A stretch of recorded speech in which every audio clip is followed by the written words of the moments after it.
Hello and welcome viewers, I am Pia and you're watching China Report on NewsX World, and let's take a look at the headlines this hour.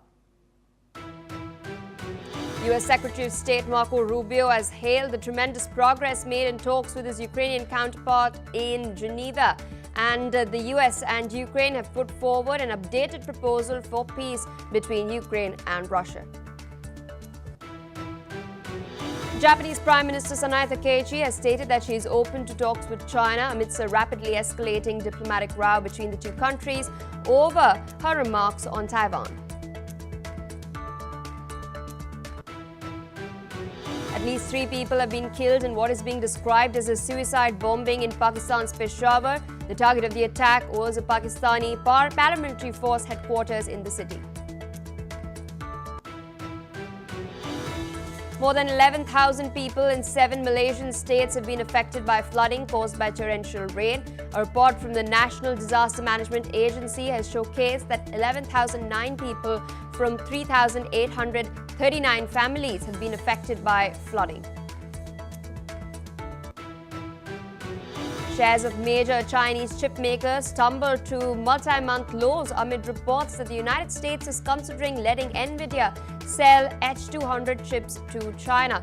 China AI chip maker Cambricron has stated that its shares have slid as much as 2.5% to a 1-month low, down more than 10% month to date.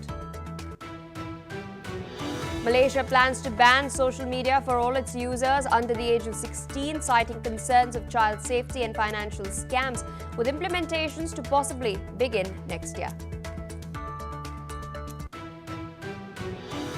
Well, viewers, those were the headlines and our top focus. The United States of America and Ukraine have unveiled an updated and refined peace framework aimed at ending the ongoing war with Russia, marking a significant step forward in peace negotiations. The framework is an evolution of an earlier plan put forward by the Trump administration, which had been met with a lot of skepticism, especially in Kiev and in Europe as well, due to its perceived leniency towards Moscow. Now, in a joint statement following high-level talks in Geneva, US Secretary of State Marco Rubio and Ukrainian officials have described the discussions as highly productive. However, they acknowledged that with progress, several key issues, including the role of NATO and security guarantees for Ukraine, remain unresolved. Listen in. Hey, we'd love to, but ultimately the important point today is that we have made substantial progress. We've really moved forward. So I feel very optimistic that we're going to get there in a very reasonable period of time very soon. You know, whether it's Thursday, whether it's Friday, whether it's Wednesday, whether it's Monday of the following week, we want it to be soon, because people are going to, between today and the time we deal with this, more people are going to die. More destruction is going to happen. Our goal is to end this war as soon as possible, but we need a little more time. Rubio, who led the U.S. delegation, emphasized that the peace framework has now been narrowed down to a 28-point plan, which seeks to address both territorial disputes and military considerations. While European officials participated in refining the U.S. plan, a revised version now includes provisions for a larger Ukrainian military, diverging from the original U.S. proposal, which had suggested limits on Kiev's armed forces. Listen in. We arrived here today with one goal, and the goal was to take, is 28 points or 26 points, depending on which version as it continued to evolve, and try to narrow the ones that were open items. And we have achieved that today in a very substantial way. With us on the broadcast is Mr. Matthew Wadham, American journalist and author, joining us from Washington, D.C. Thank you so much for taking our time and speaking to us as we track these very crucial updates. Even though this refined plan is now in the works, it's going to be finalized very soon, it's still not clear how exactly would it handle a host of issues, including how to guarantee Ukraine's security against ongoing threats from Russia. Both the US and Ukraine are continuing the intensive work, but the larger sticking point that Ukraine has had is that its NATO ambitions have been culled. How do you think then the Ukrainians will navigate through this? It's very difficult to know exactly what is going on, because most of the media reports, all of the media reports coming out of Europe right now are based on anonymous sources. So we don't really know what's going on. But I think that Ukraine is encouraged that the insistence that they have a stricter limit on the size of their military has apparently now gone away. I think they still want to have the option of joining NATO in the future, which Russia is strongly opposed to, and which the reported version of the peace plan from like 3 days ago said Ukraine absolutely could not join NATO. So if that, yeah, I'm not sure where they are on that, but I think that probably being allowed to have a larger military than was in the proposal 3 days ago is probably something that's going to make the Ukrainians more amenable to the agreement. We still don't know. The agreement of a few days ago, the proposed agreement of a few days ago said that Ukraine would have to give up some of its territory to Russia, in addition to the territory that it had already lost through military conquest to Russia. So I don't think that sat well with the Ukrainians, but they are apparently considering the proposal, and so it might go through. Though I kind of have a hard time believing they would ultimately agree to it. I think that they may try to get other concessions from the Russians and the Americans at the negotiating table. Indeed, and speaking of the Russians, the plan has been criticized by a certain section in the United States with perceived leniency towards the Russians. It's spoken about the frozen assets, but it's also kept the avenue open for Russia to be reinducted into the augmented G8. What do you make of this? And of course, the plan which specifies that the sanctions will be looked upon a case-by-case basis as well. I think that certain inducements are being offered to Russia to get them to agree to a peace plan, but this is all obviously this is all negotiable at this point. So we don't know what's actually going to happen. I don't think the United States considers it to be in the American interest for Russia to grow, more powerful militarily or economically. So I wonder how serious they are about being amenable to Russia strengthening its ties with, international organizations like the G8. So I'm pretty suspicious about that. But these are all negotiating points right now, and they're throwing everything out there to see what both sides will agree to. And it sounds like it's very fluid at this moment, although, as in your clip you showed, Secretary Marco Rubio of the United States seemed very optimistic that a deal that a deal is within sight. Indeed, by the Thursday deadline that Donald Trump has put forth. Speaking of Europe as well, we've seen the reactions coming in, whether it's from Macron, von der Leyen, Starmer.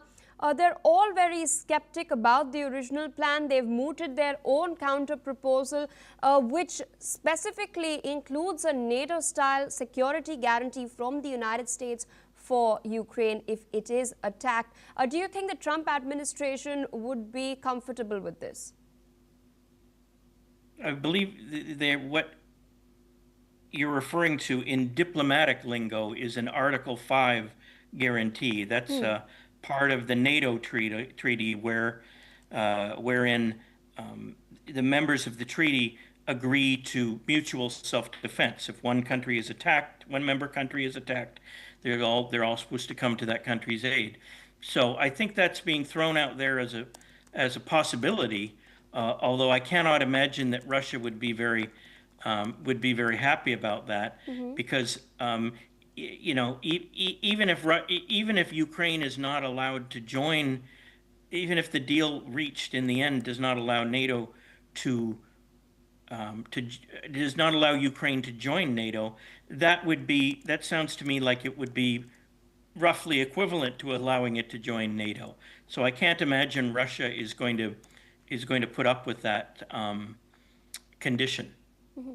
And one last point I wanted to address, these talks are of course coming in as Russia is making some gains on the front lines, as the power infrastructure in Ukraine is continuously under bombardment as well. But we've also seen a corruption scandal as far as Ukraine's power sector is concerned.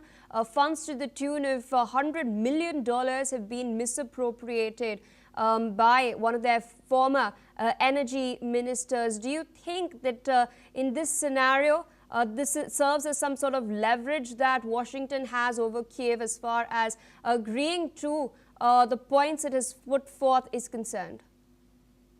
I'm not sure how much leverage it gives the United States, because Ukraine the United States supports Ukraine and doesn't like that Russia invaded Ukraine, but Ukraine is an endless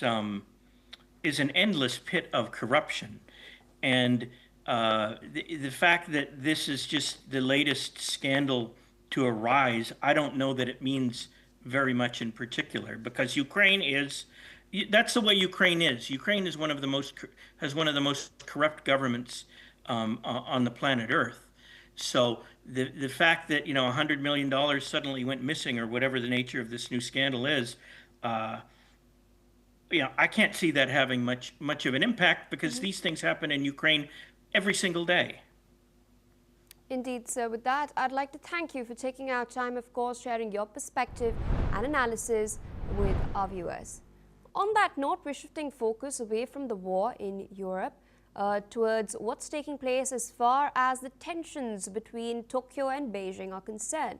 In a fresh set of remarks, Japanese Prime Minister Sanae Takaichi has stated that her country remains open to all forms of dialogue with China. This comes amid the ongoing diplomatic tiff that has been ensuing between the two East Asian nations ever since Prime Minister Takaichi first remarked on a hypothetical Chinese attack on democratically ruled Taiwan, emphasizing that Japan would have to be involved militarily in such a scenario. Now, according to the remark that Takaichi gave to her parliament on the 7th earlier this month, she stated that in the event of a Chinese attack on Taiwan, Japan would consider opting for a military response, as it would amount to quote-unquote an existential crisis for Japan. Let's now listen in what Sanae Takaichi has stated as the G20 summit in South Africa's Johannesburg concluded yesterday. その上で、日中間に懸案と課題があるからこそ、それらを減らし、理解と協力を増やしていくべきだと考えております。我が国としては中国との様々な対話についてオープンでございます。扉を閉ざすようなことはいたしておりません。その中で当然、我が国として主張すべきことは主張していくということが大事でございます。このような姿勢のもと、今後も適切に対応を行ってまいります。Prime Minister Takaichi has also noted that she did not have the opportunity to meet Chinese Premier Li Qiang during the summit. However, Japan's policy of maintaining stable and mutually beneficial relations with China always remains clear and consistent. Earlier, Wang Yi, China's foreign minister, also commented on her remarks, stating that the Japanese Prime Minister sent a wrong signal of possible attempts of military intervention in the Taiwan issue. Wang Yi has stressed that Sanae Takaichi crossed a red line with her remarks, as according to him, they intend to threaten China's territorial integrity. With us on the broadcast is Dr. Satoru Nagao, fellow at the Hudson Institute, joining us from Tokyo. Thank you so much for taking our time and speaking to us on NewsX World. Now, the optics of what we've seen at the G20 summit have been very, very interesting. Sanae Takaichi going viral for that very famous hug with Giorgia Meloni. You've seen a sea of men, political stalwarts in their suit and tie, and here are two women leaders from Japan and Italy who've hugged. But that's not all. She's also kept her distance from Chinese Premier Li Qiang. With this statement, could we read it as a signal by Prime Minister Takaichi leaving the door open for now the Chinese side to take a call, as the ball is now in their court? Japan's stance hasn't changed anything in this case, because Japan is always open to negotiate with China and China closed the negotiation with Japan. Current situation is very simple. Only China escalated the situation. Japan did not react to anything. So that's why China is creating the problem. And China, if the world wished to de-escalate the situation, of course China can do, not Japan. Japan side is open to negotiate. Japan did not escalate the situation, just waiting the China's action. Then the China's action is just escalating the situation, claiming itself is escalating. So everything is controlled by China. But at the same time, this conflict itself is created by China, not Japan. So Japan is just watching and waiting and open for the negotiation with China. That's all. So this is the current situation. So that's why if there is something, the distance between Japan and China, China can control it. Japan side is always open. Indeed, and then can we expect the Chinese to take the olive branch that Prime Minister Takaichi has extended, or will we now expect Beijing to dig its heels into the ground and not budge? In case of China, why this has escalated? Because China want to escalate it. So that's why China's real opinion is escalation is beneficial for China. So that's why China want to escalate. That's why it will not end the escalation. Only China is controlling, and China really want to escalate it.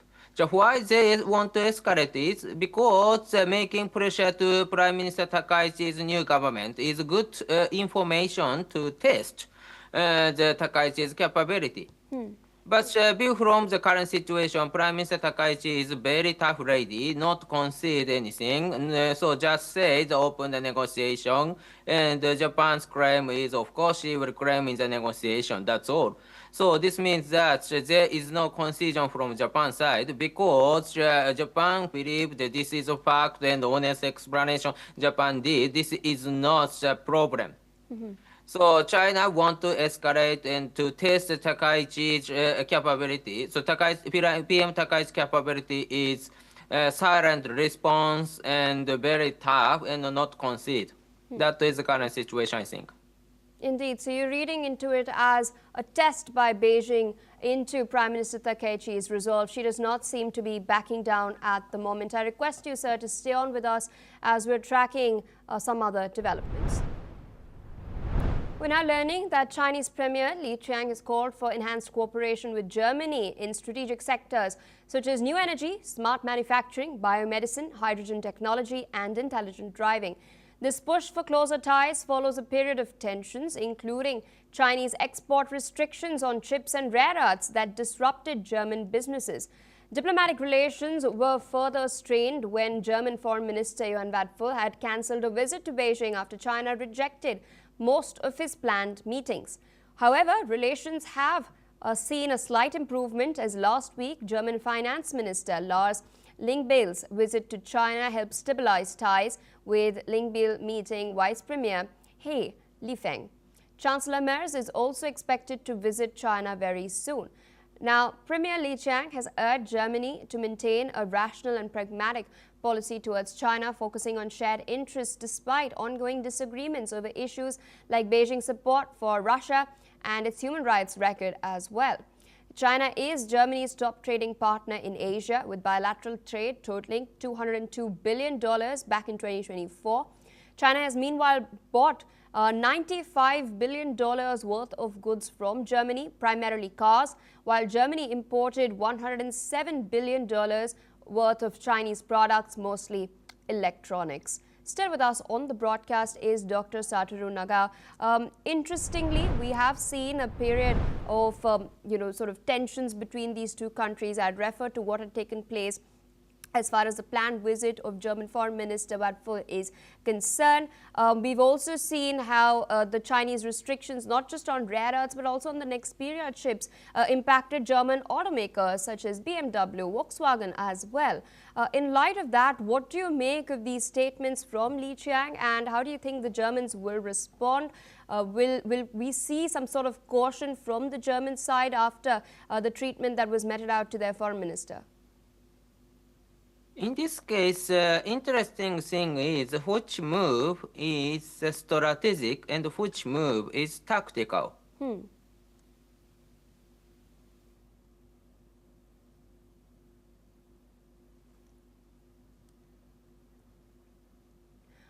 All right, there seems to be a network issue, but I'll of course go through what we've been discussing. You can see in those visuals over there, Chinese Premier Li Qiang has called for enhanced cooperation with Germany, especially in strategic sectors such as artificial intelligence, new technology, smart manufacturing, energy, biomedicine, hydrogen technology, and intelligent driving as well. This push for closer ties, of course, follows a period of tension, including Chinese export restrictions on chips and rare earths that have disrupted German businesses. We do know what's taken place as far as Nexperia is concerned. The restrictions by the Chinese on Nexperia chips had nearly compromised the supply chains of BMW and Volkswagen, known German automakers. Diplomatic relations were further strained when German Foreign Minister Johann Wadful had cancelled a visit to Beijing after China rejected most of his planned meetings. I believe we've got that connection with Dr. Nagao sorted. Sir, you were of course making your point. Please go ahead. Okay, so I will explain very short. The strategic and tactical, which one is important? In the 2022, 2024, 2025, every time that we hear the German government is close to China. But at the same time, when we check German policy, compared with the 2022, German is tilting towards a strong and tough policy toward China. So this is a strategic move. So long term, they are changing to be tough against China. But tactically, temporarily, they try to close relation with China. So in the business field. So that's why this time that we see something, the close relation between Germany and China. But at the same time, this is tactical. Because in the long run, you can see how much the rare earth the German will get from China. Of course, this is reducing. So this is strategic move. So anyway, Germany is taking distance from China in the long run. But in the short term, they need to negotiate with China, and something close is needed. Now, that is the current situation, what will happen. Indeed, sir. With that, I'd like to thank you for taking our time, of course, putting that perspective forward to our viewers. On that note, we're shifting focus to more news coming in. Shares of major Chinese chip makers have fallen sharply after a report highlighted that the United States may allow NVIDIA to sell its H200 artificial intelligence chips to China. The possibility of looser restrictions have sent a wave of volatility through Asia's semiconductor sector. Capricorn had dropped to a one-month low, extending a steep decline for the month, while the CSI AI index has slid to its lowest ever since early September, erasing earlier gains. In Hong Kong, Qualcomm semiconductor has tumbled nearly 10%, and SMIC has also seen a sharp loss as traders reassess the competitive landscape. Now, the prospect of China regaining access to more powerful NVIDIA chips is raising questions about how quickly domestic chip makers can keep pace and what this could mean for Beijing's push towards technological self-sufficiency.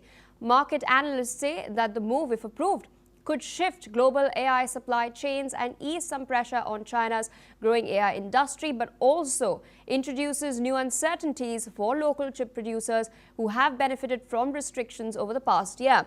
Now, investors will be watching very closely for any formal announcement from Washington in the coming days.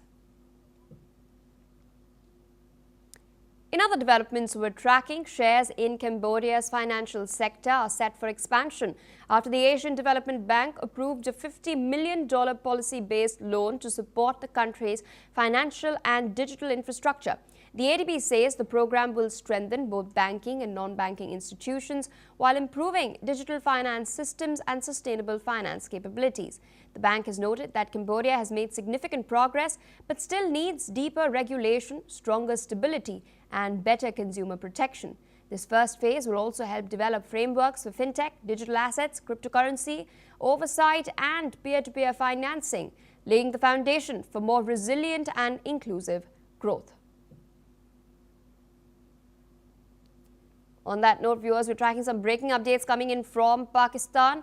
Authorities in Pakistan's northwestern city of Peshawar have now reported that a group of gunmen attacked a paramilitary force headquarters earlier today.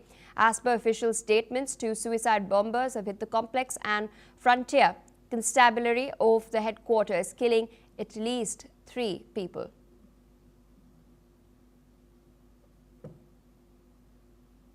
On that note, viewers, it's a wrap on the China Report. We will continue to track all of these updates very, very closely. On that note, a quick short break.